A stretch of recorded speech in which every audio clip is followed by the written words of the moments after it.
너희 중 장로들에게 권하노니 이는 함께 장로된 자요 그리스도의 고난의 증인이요 나타날 영광에 참여할 자니라.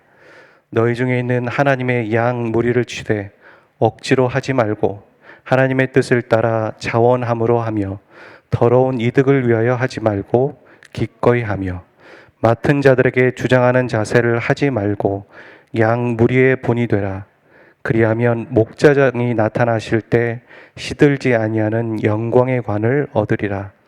젊은 자들아, 이와 같이 장로들에게 순종하고 다 서로 겸손으로 허리를 동이라.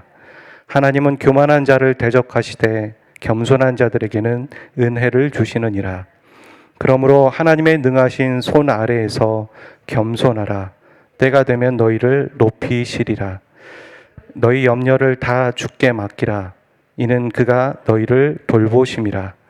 근신하라, 깨어라. 너희 대적 마귀가 우는 사자같이 두루다니며 삼킬 자를 찾나니 너희는 믿음을 굳건하게 하여 그를 대적하라. 이는 세상에 있는 너희 형제들도 동일한 고난을 당하는 줄을 알미라.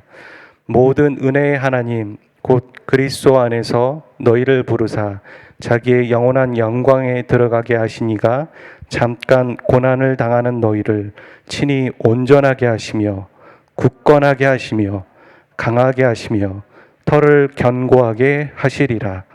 권능이 세세 무궁하도록 그에게 있을지어다. 아멘. 이슬람에서 말하는 천국을 여러분 아십니까? 이 천국에서는 남자가 무려 72명의 아내를 거느릴 수 있는 곳입니다. 이 많은 여자를 감당할 수 있어야 한다면 남자에겐 그만큼의 육체적인 힘이 필요하겠죠. 그래서 남자에게 주어지는 힘은 100명을 거느릴 수 있는 힘이 주어진다고 합니다. 이 천국을 바로 갈 수 있는 방법이 하나 있는데 그건 바로 불신자, 그러니까 무슬림을 믿지 않는 불신자를 살해하다가 죽으면은 천국에 바로 갈 수 있습니다. 그래서 무슬림들은 이 지하드, 일명 홀리워라고 하죠. 그러니까 자살 폭탄 테러를 감행하는 것입니다. 이렇게 볼 때 이슬람의 천국은 남성 우월적이고 또 불평등하고 또 반인륜적이기도 하고 또 인간의 욕망을 나타내는 곳입니다. 그러니까 사람이 만든 이 천국의 모습을 보면 천국은 그곳에서 누리는 어떤 특별한 혜택이나 특혜에 초점이 맞춰져 있는 것이죠. 하지만 성경에서 말하는 천국은 좀 다릅니다. 자세히 묘사되어 있지 않다는 게 특징이긴 하지만 계시록에 보면 여러 보석이 이렇게 치장되어 있는 걸 보게 됩니다. 천국이 보석방도 아니고 그렇다라는 얘기가 아니라 그만큼 좋은 곳이라는 얘기를 말하고 있는 것이고요. 이사야 11장에도 보면 사자와 어린 양이 함께 뛰어노는 곳이고 또 어린이가 독사의 굴에 손을 집어넣어도 상하지 않는 그런 곳입니다. 개인적으로 천국을 다녀왔던 분들의 간증을 들어보긴 하지만 어디까지나 개인적인 경험입니다. 모두에게 공감 갖기는 어려운 것이죠. 성경이 말하는 천국은 그곳에서 무엇을 누리느냐에 초점이 맞춰져 있다기보다는 하나님이 다스리시는 곳입니다. 하나님이 공의와 정의를 가지고 다스리시는 곳이 천국인 것이죠. 하나님이 어떤 분이라는 걸, 그러니까 하나님이 좋은 분이라는 걸 안다면 내가 정확하게 구체적으로 알지 못해도 천국을 갈 수 있겠구나. 그렇게 그분을 믿고 가는 곳이 천국이라는 것입니다. 천국은 하나님과 함께 있는 곳입니다. 그리고 성경은 천국을 하나님의 나라라고도 말합니다.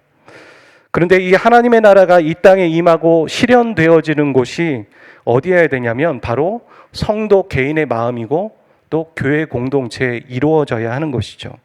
하나님의 나라가 이 땅에 이루어지길 원하는 것이 하나님의 뜻이기도 하기 때문입니다. 그래서 천국은 성도가 죽어서 가는 곳이기도 하지만 또한 동시에 이 땅에서 부분적으로나마, 천국이 여기는 아니니까요, 부분적으로나마 누리고 실현되어져야 되는 것이 천국이라는 것이죠. 이렇게 천국의 핵심은 결국 하나님이고 하나님과 함께 있음에 있습니다. 이 땅의 성도가 추구해야 될 목표도 바로 하나님과 동행하는 것입니다. 주님과 동행하는 것입니다. 성경에서 예수님이 탄생하셨을 때를 보면 동방 박사가 메시아의 탄생의 예언을 듣고 별을 따라 여행을 합니다. 그렇게 별을 따라 여행하다가 예수님을 만나기 위해 찾아간 곳이 어디였냐면 헤롯의 궁전이었습니다. 메시아가 왕이니까 당연히 왕은 궁전에 있을 거라고 동방 박사는 생각한 것이에요. 그런데 그들의 생각은 빗나갔습니다. 예수님은 누추한 마구간에 태어났죠. 이렇듯 오늘날 성도가 주님의 마음을 알고 주님과 동행하기 위해서 기도합니다. 주님의 마음을 저에게 주세요. 주님의 생각이, 주님의 걸음이 나의 걸음이 되길 원합니다. 이런 생각들을 하고 이런 부단하게 노력하고 기도합니다. 하지만 정작 성도의 마음과 태도는 어디에 있냐면 자신도 모르게 궁전에 있는 거예요. 본능적으로 말입니다. 그러니까 주님은 다른 곳에 있고 다른 곳에 시선을 보이고 있는데 우리의 생각은 또 다른 곳에 있고 초점이 다른 것이죠. 어찌 보면 우리는 이 풍요라는 궁전에서 내려와서 나눔이라는 마구간을 가야 합니다. 주인이라는 궁전에서 내려와서 이 청직이라는 마구간으로 내려가야 하는 것이죠. 교만이라는 궁전에서 내려와서 겸손이라는 마구간으로 가야 한다는 말입니다. 이 예중에 베드로전서에서도 보면 베드로전서의 종과 아내에 대해서 관심이 많습니다. 그래서 그들에게 성도의 역할을 하는 장면이 나오죠. 우리가 이미 살펴본 것처럼 종이든 아내든 당시에 아주 천대받던 사람들이었습니다. 우리가 생각할 때 아내는 좀 갸우뚱하죠. 하지만 당시에 남편의 어떤 부속물이고 도구 정도로 취급되었던 사람이 아내였습니다. 천대받는 걸 넘어서요, 그들은 영향력이 거의 제로인 사람들입니다. 근데 그런 사람들에게 하나님은 소망을 두고 계시고 성도로서 그리스도인으로서 이 땅에서 제사장의 삶을 살아가기를 기대하고 계시다라는 거예요. 참 많은 것들을 우리가 이런 장면을 통해 시사하는 바가 큽니다. 그리고 우리가 어떤 때는 참 부끄럽다라는 생각들도 하게 됩니다. 하나님 앞에서 우리 스스로가 그렇게 생각하죠. 나는 참 보잘것없어. 참 무가치해. 참 못났다. 이런 생각들을 하게 되지만 성경을 보게 되면 우리의 이런 모습들이 참 겸손을 가장한 교만은 아닌가, 그런 생각들을 하게 되는 것이죠. 사도행전 11장 26절에도 보면 성도를 그리스도인이라 칭하는 장면이 나옵니다. 처음 부르죠. 믿는 사람들을 그리스도인이다 이렇게 부르는 장면이 나오는데 이 말을 지어준 사람들은 당시에 불신자들이었습니다. 그리고 이 그리스도인이라는 말은 그리스도의 추종자, 그리스도의 종, 그리고 그리스도의 예수님의 미친 사람들이라는 의미입니다. 누군가 우리에게 오늘 찾아와서 그렇게 말한다고 생각해 보세요. 넌 예수 없이 못 사니? 왜 하는 말마다 예수야? 네가 예수의 종이야? 너 예수 때문에 미쳤구나. 이렇게 말을 한다면 여러분은 기분이 어떠실 것 같으십니까? 아마 이렇게 불리기도 전에 이렇게 살려고 하지 않으실 겁니다. 또한 많은 사람들이 이렇게 불리려 하지 않기 때문에 그것이 맞는 거인 것처럼 그런 모습 뒤에 숨어서 적당히 신앙생활하는 게 아마 옳다고 생각하실 겁니다. 베드로전서의 원어를 살펴보면 발견할 수 있는 게 하나 있는데 이런 겁니다. 베드로전서는 처음 1장 1절에서 첫 번째 문장에서 베드로스라고 시작합니다. 그리고 마칠 때 마지막 단어는 크리스토로 마치는 거죠. 그러니까 베드로로 시작해서 예수로 마치는 것. 그게 바로 베드로의 인생이었고 또 성도의 정의가 되는 겁니다. 성도의 정의를 다양한 말로 말해왔지만 우리가 많이 살펴봤잖아요. 뭐 여행자다, 순례자다, 뭐 낯선 사람이다 이렇게 말했지만 결국엔 예수 그리스도 때문에 새 생명을 입은 사람이죠. 그리고 성도는 예수님의 사람입니다. 그리고 예수님이 가셨던 길을 따라가는 사람이 성도이고 그게 바로 제자의 삶이고 제자인 것이죠. 베드로전서의 주제를 제가 이미 여러분에게 말씀드렸습니다. 고난받는 성도에 대한 위로와 권면이라고. 그리고 많은 주석가들이 그렇게 말합니다. 하지만 이 고난에 대한 위로를 말했지만 이거보다 이 고난에 대한 얘기를 하기 전에 베드로전서는 무엇을 말하냐면 성도가 어떤 사람인가, 과연 성도란 어떤 정체성을 가져야 하는지에 대한 얘기를 더 많이 얘기합니다. 그게 맞는 거죠. 성도가 고난을 이기기 위해서는 성도의 스스로의 자기 정체성을 바로 알아야지만 고난을 이해하고 또 고난에 바르게 반응할 수 있기 때문인 거죠.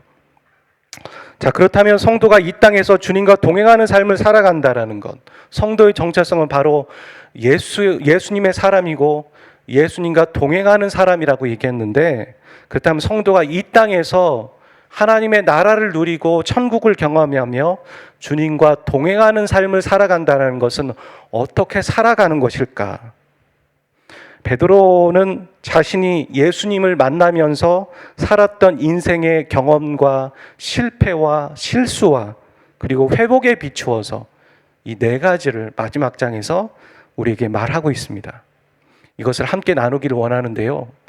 오늘 저와 여러분이 한 주를 살아가시면서 주님과 동행하시는 삶을 살아갈 수 있기를 주의 이름으로 축복합니다.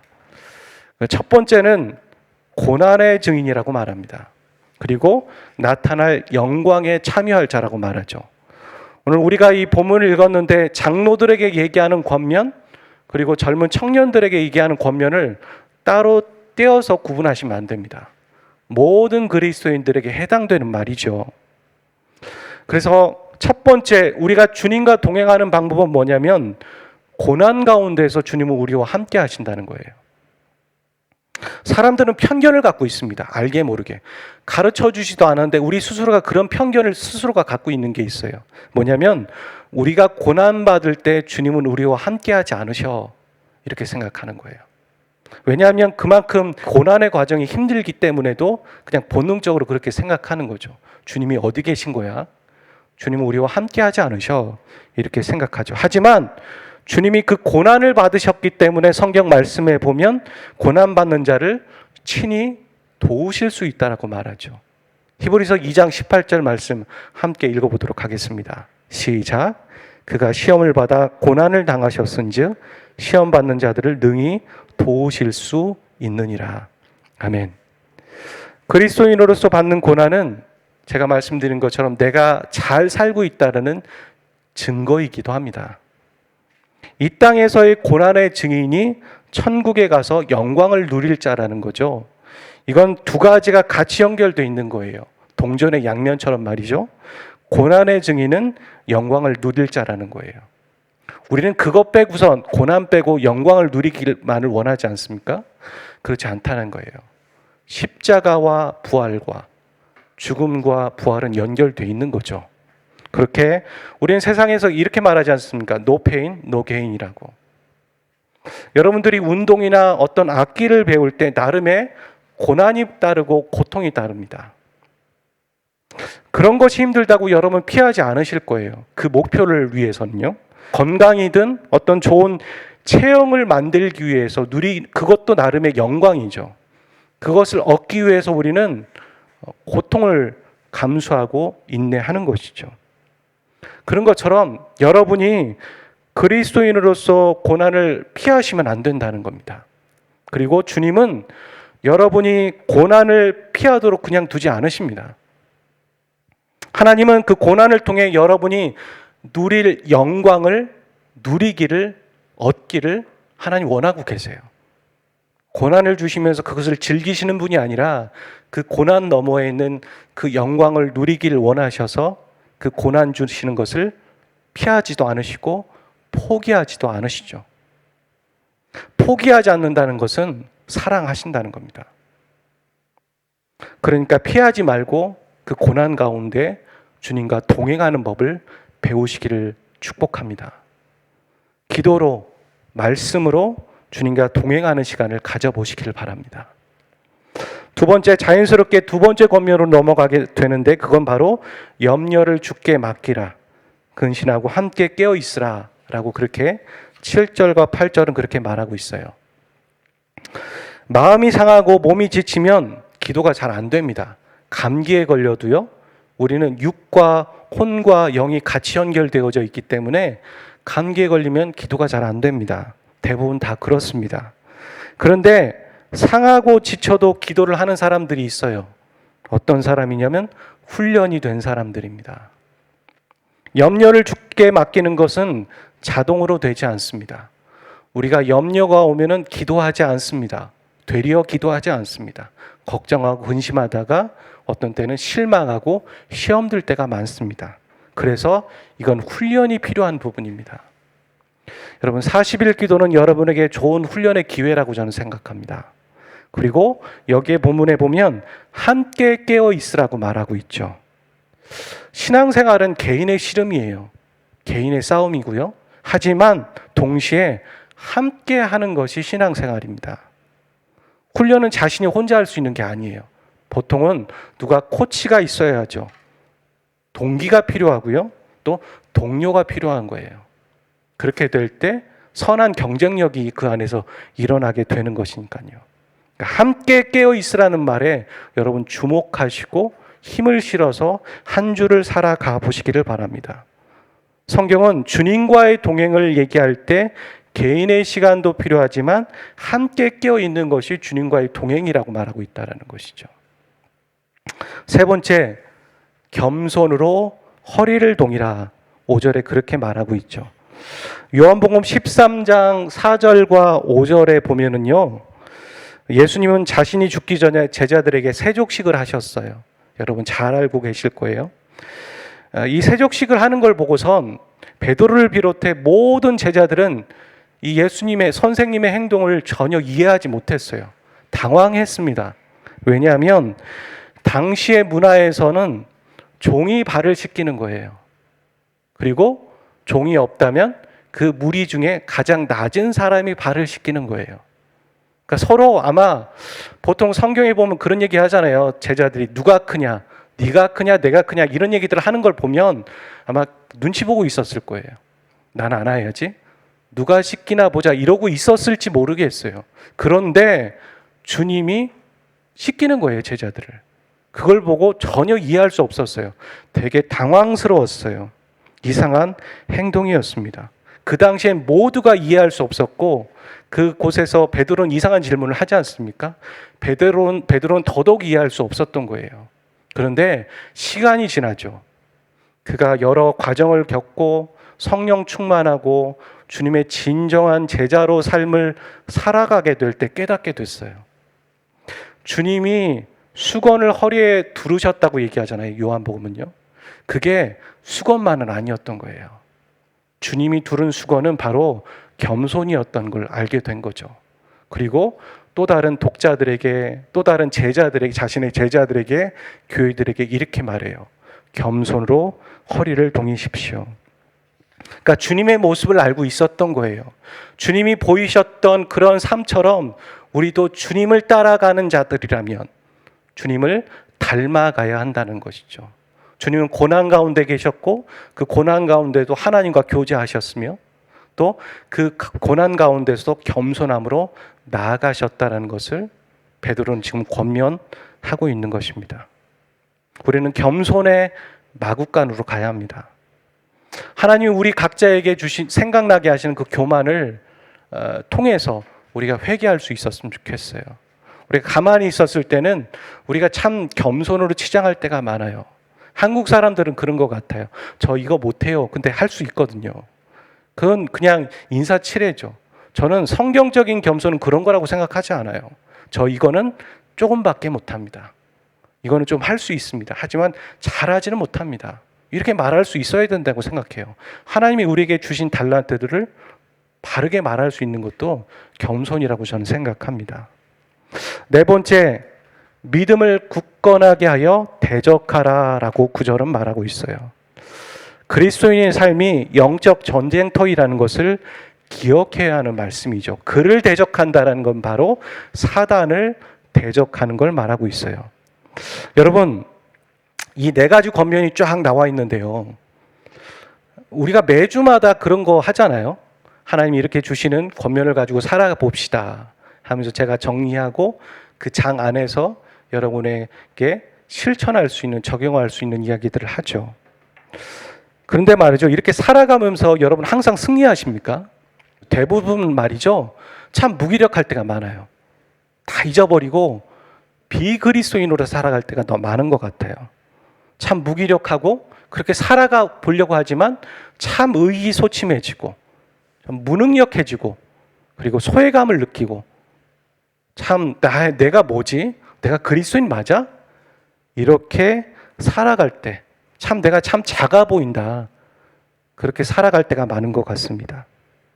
그러면서 그러죠. 이렇게 살아가는 게 나에게 무슨 의미가 있겠어? 말씀으로 살아가도 변화가 없는데, 그리고 맨날 실패하는데. 여러분 그런 고백들을 하고 계시지 않으세요? 성경을 보면 베드로도 그랬던 것 같아요. 베드로는요, 다혈질이었습니다. 그리고 행동파의 사람이었어요. 예수님을 잡으려고 온 사람들을 보고 칼을 빼가지고 어떤 사람의 귀를 잘라버릴 정도로 그렇게 다혈질이었고 행동파의 사람이었습니다. 그리고 베드로는 예수님의 수제자였죠. 그렇게 선택받아서 살았습니다. 하지만 그는 예수님을 무려 3번이나 부인했어요. 말이 부인이지 거의 욕하고 저주한 겁니다.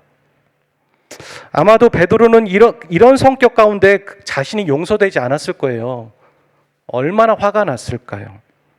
창피해서 미칠 지경이었을 것입니다. 그런데 예수님이 부활하신 거예요. 본인의 예언처럼 부활하신 거죠. 그리고 하루는 어디를 찾아오냐면 제자들의 무리가 있는 곳에 찾아오십니다. 근데 벽을 뚫고 들어오시죠.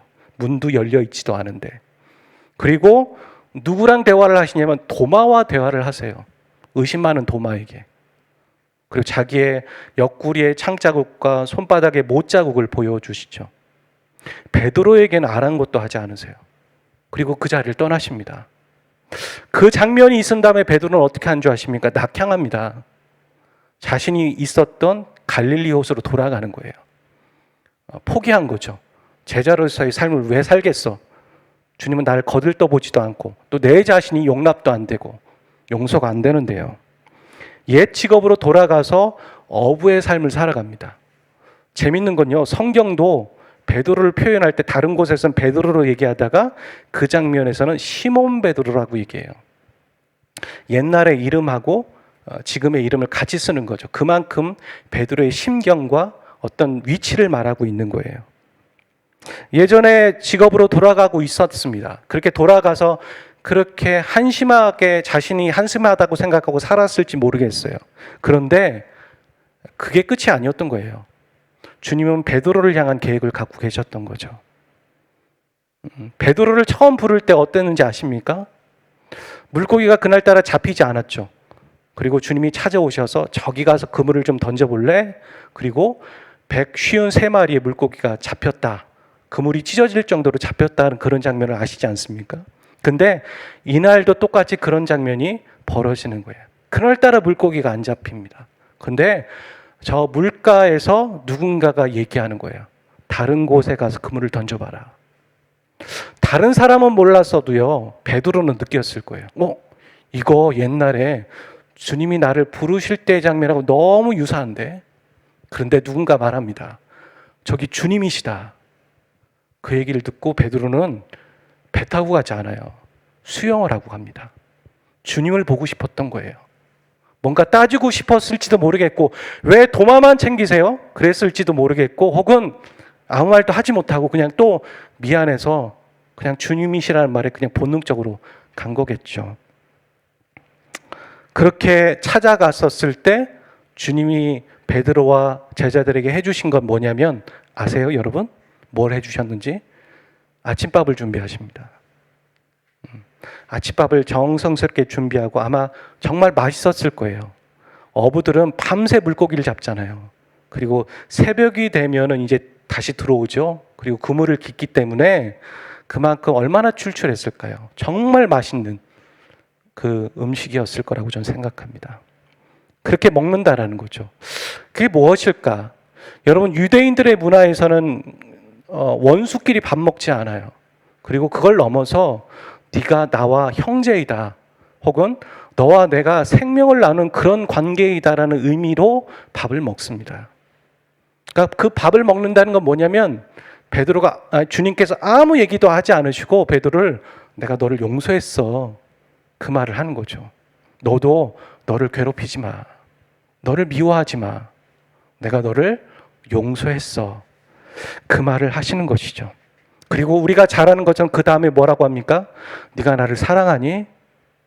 예, 제가 주님을 사랑합니다. 그래? 그럼 내 양을 너에게 맡긴다 라고 하면서 사명을 주고 계신 겁니다. 그 사명이 용서의 단계가 아니라 이미 밥을 먹이셨을 때 용서하신 거고, 그거는 사명을 주고 계신 것이죠. 여러분, 실패와 좌절과 낙심이 있던 베드로를 회복시킨 건 베드로의 열정이 아니었습니다. 베드로의 성품이 아니었어요. 베드로는 그냥 베드로요 시몬으로 살아가길 원했던 거예요. 어찌할 수 없었어요. 그렇게 사는 것이 주님이 원하는 게 아니라는 걸 알면서도 그게 자기의 모습이고 자기의 능력의 한계치예요. 그런데 그런 실패한 베드로를 찾아가신 분은 예수님이셨고, 그를 회복시킨 분도 예수님이셨죠. 여러분, 오늘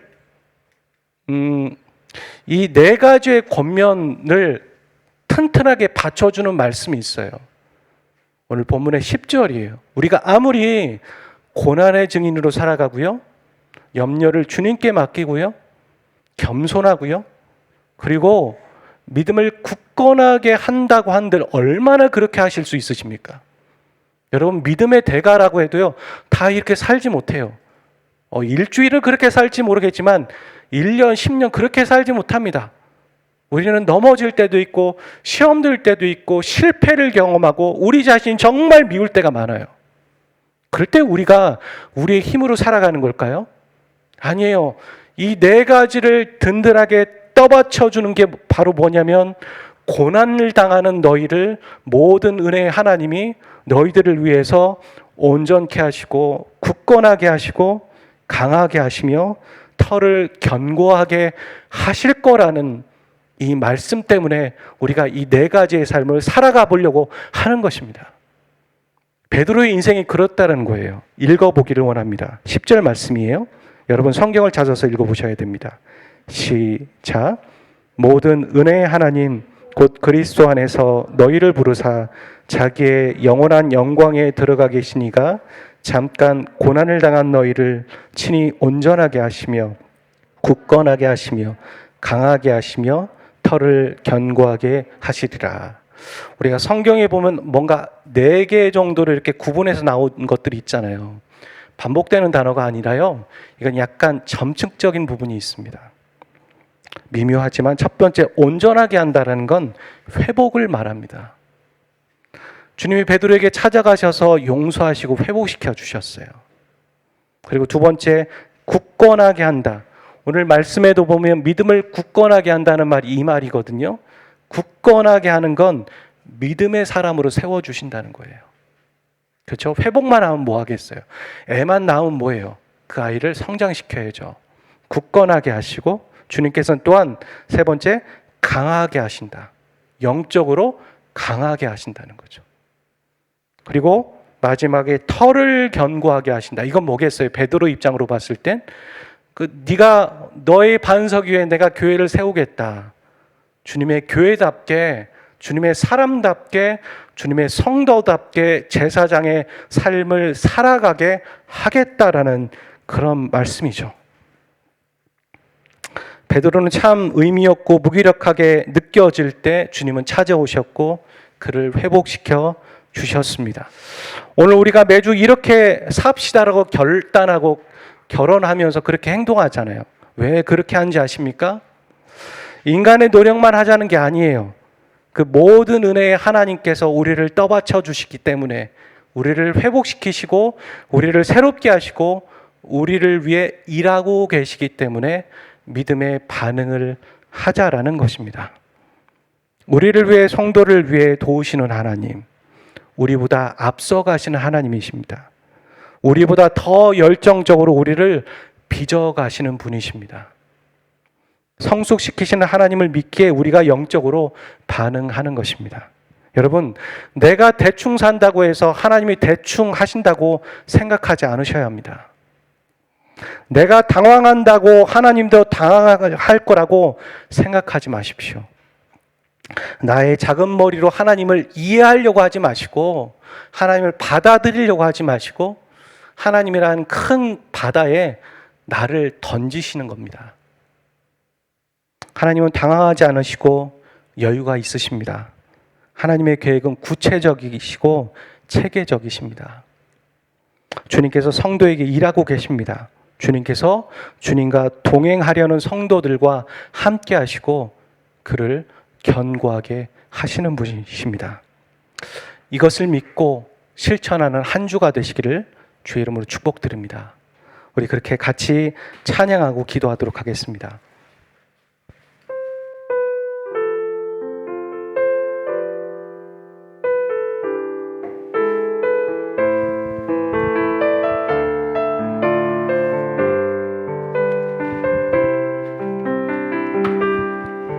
날이 저물어 갈 때, 빈들에서 걸을 때, 그때가 하나님의 때. 내 힘으로 안 될 때, 빈손으로 걸을 때, 내가 고백해 여호와 이래. 날이 저물어 갈 때, 날이 저물어 갈 때, 빈들에서 걸을 때, 그때가 하나님의 때. 내 힘으로 안 될 때, 빈손으로 걸을 때, 내가 고백해 여호와 이래. 주가 일하시네, 주가 일하시네. 주께 아끼지 않는 자에게 주가 일하시네, 주가 일하시네. 신뢰하며 걷는 자에게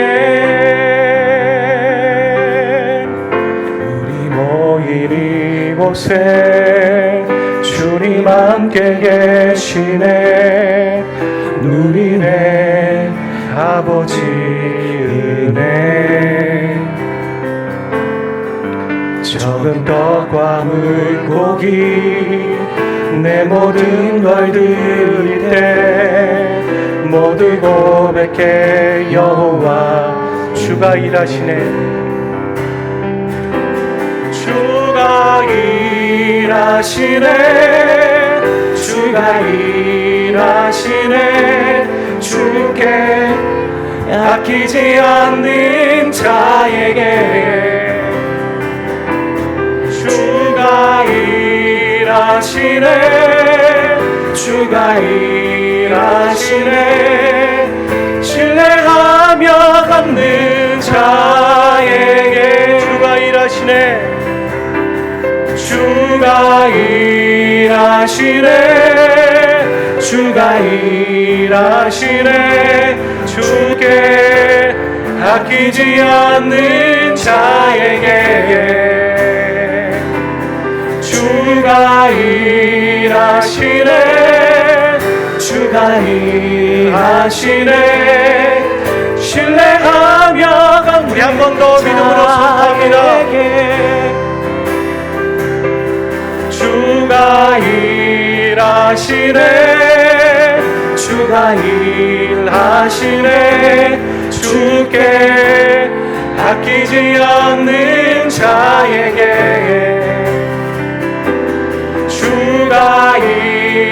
일하시네. 주가 일하시네.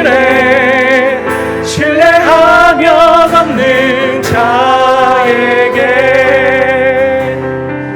우리가 말씀을 생각하며 같이 기도하기를 원합니다.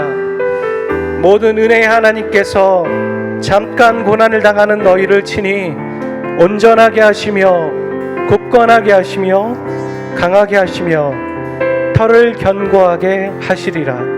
우리가 이 말씀을 의지하여 오늘도 믿음으로 살고 믿음으로 반응하기를 원합니다. 주님과 동행하는 삶을 살아가겠습니다.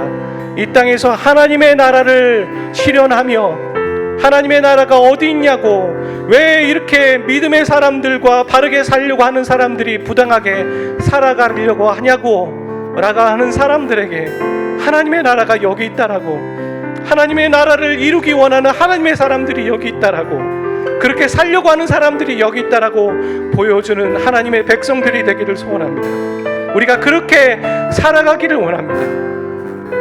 우리가 그렇게 살아가기를 원하며 하나님 앞에 믿음으로 반응하며 기도하기를 소원합니다. 같이 기도하겠습니다. 아버지 하나님, 우리가 하나님의 사람으로 살아가기를 원합니다. 주님과 동행하며 살아가기를 원합니다. 주님 고난 가운데에서도 주님과 동행하고 주님이 우리와 동행하심을 믿고 주님 그 안에서 주님과 교제하는 삶을 살아가기를 소원합니다. 너희의 염려를 맡기고 주님께 맡기라고 기도하라고 말씀하신 주님, 우리가 함께 기도하며 함께 동행하는 삶을 살아가는 것이 무엇인지 기도하며 우리의 겸손을 주님 앞에 맡기며 나아가기를 원합니다. 하나님, 우리의 교만함과 우리의 주님 오만한 방자한 모습들을 주님 앞에 회개하며 겸손의 삶이 무엇인지 주님을 닮아가며 살아가기를 원합니다. 주님이 가셨던 길을 걸으며 살아갈 수 있는 자가 되기를 원합니다. 아버지 하나님, 믿음을 견고케 하시고 우리를 더가 견고케 하시며 우리를 온전하게 하시며 우리를 회복하게 하시는 하나님을 의지하며 나가기를 원합니다. 주님이 우리와 앞서 먼저 일하시며 주님이 우리에게 일하고 계시며 우리를 빚어가시며 모든 은혜의 하나님께서 우리를 새롭게 하신다는 것을 믿고 나아가는 그 믿음의 발언들을 우리가 일주일 살아갈 수 있기를 소원합니다. 우리의 힘으로 살아가는 것이 아닙니다. 우리의 능력으로 살아가는 것이 아닙니다.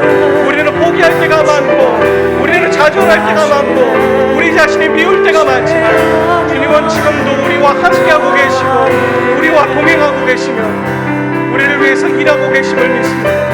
전능하신 하나님께서 어제나 오늘도 우리와 동일하게 일하고 계시는 그 하나님을 믿고 나갑니다.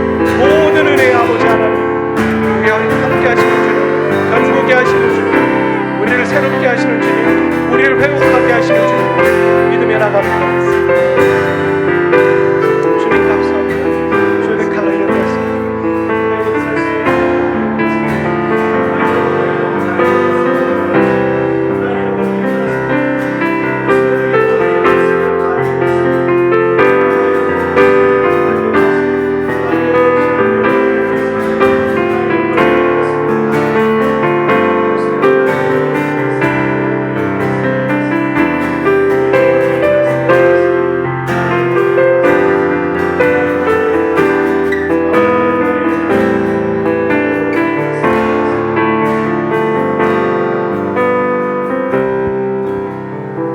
우리 한 번만 더 기도할 때는 중보하기를 원합니다.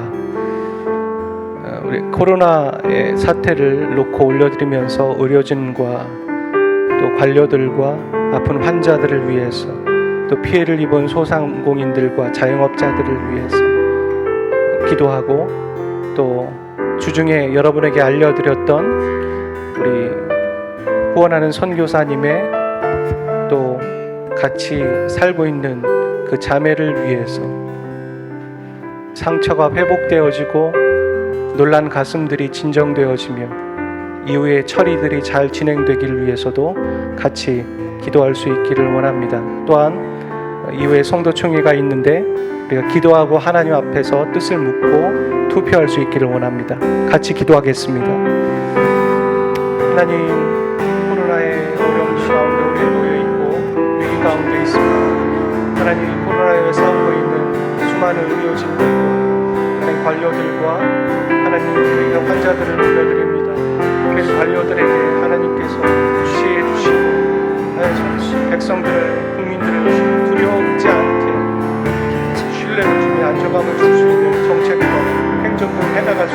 도와주시고 하나님 어려진들에게 힘을 주십시오. 지치지 않도록 도와주십시오. 하나님 포기하지 않도록 도와주십시오. 한 생명을 원하며 한 생명이라도 하나님 앞에 또 하나님 그들에게 생명을 살릴 수 있도록 도와주십시오. 아버지 지혜를 주시기를 원합니다. 하나님 아픈 환자들에게 하나님 살아갈 용기를 주시고 내게 좀 겸비함과 겸손함의 자세 가질 수 있도록 도와주십시오. 하나님 보호하자며 주님 돌려드립니다. 아픈 손가락이 회복되어지고 치료됨이 회복되어지게 도와주시고 회양 놀란 가슴이 진정되어질 수 있도록 도와주시길 원합니다.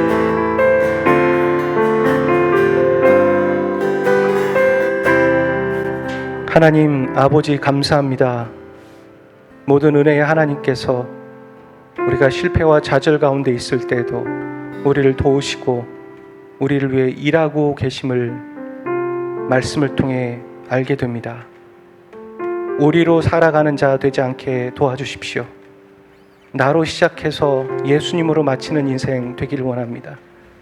예수님으로 살아가며 예수님 때문에 하나님 고난받는 것을 모욕이 아니라 기쁨으로 생각하며 살아갈 수 있는 영적인 단계까지 우리가 가게 도와주시옵소서. 우리는 우리를 포기할 때도 주님은 우리를 포기하지 않으시고 계속 일하고 계시는 하나님이심을 믿습니다. 한 주 영적으로 믿음으로 반응하고 말씀대로 살아가기를 원합니다.